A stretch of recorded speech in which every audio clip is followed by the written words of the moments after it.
Hivi ndivyo vijana wa Wydad Casablanca waliamsha Vibe katika uwanja wa New Amani Complex pale Zanzibar Zenji, baada ya kuibuka na ushindi wa goli 1-0 dhidi ya matajiri wa Chamanzi. Ya Vibe lao halikuwa la baridi, lilikuwa la moto kweli kama ambavyo tunaona hapo.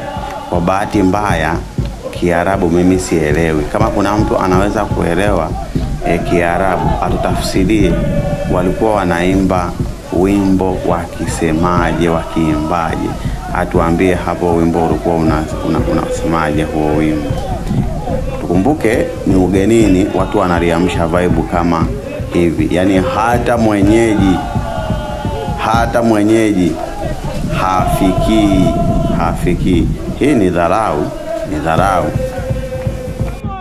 Najaribu kupepesa macho kila jukwaa katika uwanja kuangalia vijana wa Azam wamejificha wapi, wakilamba